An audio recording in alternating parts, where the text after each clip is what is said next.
Conservatives have learned the lesson that we really need to internalize. That there is a reason why Phyllis Schlafly and Grover Norquist started and continue to operate at the state level.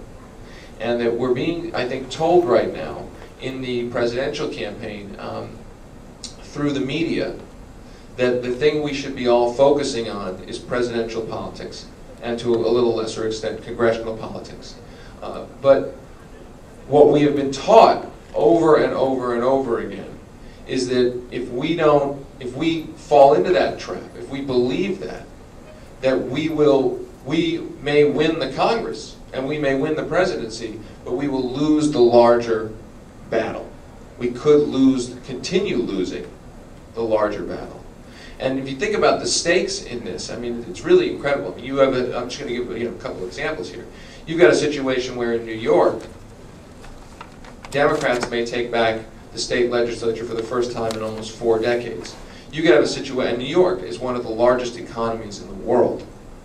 Right? You're going to have more and more people potentially living under democratically controlled state legislatures.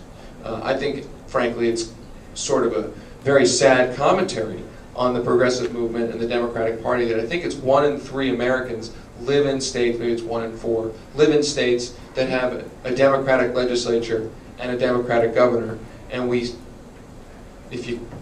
still have one state that's got any kind of universal health care system. Massachusetts, not exactly the greatest system.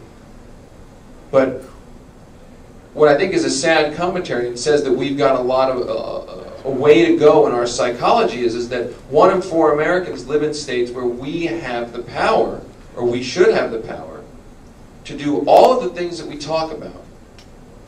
And that really hasn't yet happened. And so I think that's a commentary on the Democratic Party. I think it's a commentary on our own focus. And I think that whatever happens at the congressional and presidential level, there are arenas for us to fight in and make real change right now. It may not be glamorous. You may not get the press coverage you want because the press doesn't cover it or they don't have the resources to cover it.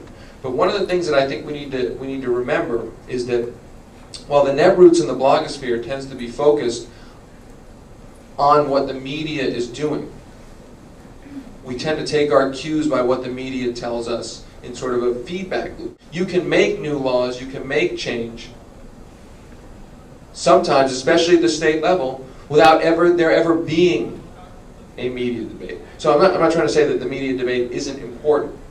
All I'm trying to say is that we have to keep our eye on the ball about where the rubber hits the road. It's not an either or. You want to win the media debate, but what I'm saying is that, and I can give you an example. In Montana, there was a number of initiatives passed to better protect public land and access to the stream access law in Montana, which is a very big deal in Montana. It's one of the, I think it's the only state where the state has declared that riverbeds are public land. Meaning, if a river goes through a private piece of property, you as a Montanan has a right to be on that river. It's a very big deal in Montana. A number of laws to better protect public land and better protect that access passed with almost no media coverage whatsoever. It was able to be done, I think, because you had a governor and you had this was in 2005, you had both houses were Democratic. In other words, what I'm saying is that especially in states where you have Democratic control, it's not that the media debate isn't important. It's that you have levers of power that can be pulled and bills that can pass if grassroots pressure is put on legislators themselves in that media vacuum. As it relates to the netroots and blogs, is that there are, I think, 2 constituencies. There's the media, and then there's blogs being their own media, right? And the great thing about state politics is that it's kind of hard to be your own media at the national level because you have to motivate a lot of people to move something at a national level. if you are being your own media, advocacy media, you know, this bill is moving through the to your readers. This bill is moving through the legislature. It's terrible. Here's why you need to call your state legislator and tell them to stop it. You can move state legislators with not that many people. I mean, we did, with the Progressive States Network, first thing that we did was just a resolution about the Iraq War. And when Move On sent a note to its New York members, I think it was really one of the only state-based, from national Move On, a state-targeted, state legislator-targeted initiative. When Move On sent it out to their New York members saying, call your New York legislator, I mean, these legislators got freaked out because they're not used to getting 50 calls, right? I mean, Congress people are used to getting 50 calls. A state legislator is often, that'll really shake up a chairman or a rank and file member of a legislature. And so I think that, you know, the state-based, state-focused blogs, and we've got great ones in Colorado. Square State is a great one. A lot of states have great ones. Colorado Independent. Colorado Independent is a great, well, right, Colorado Independent, Square State, Colorado Paul's is pretty good.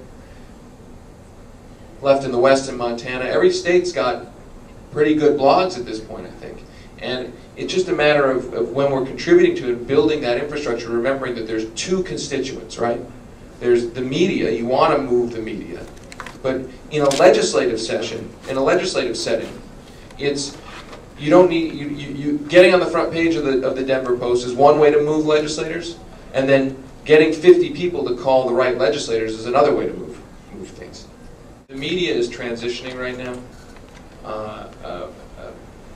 Newspapers, all kinds of media are having some problems. And so I have found that they are, in some ways, not always, but in some ways more reactive to hearing from readers than they have been before in dealing with editors. That if you like their coverage on something, it's worth letting them know. If you like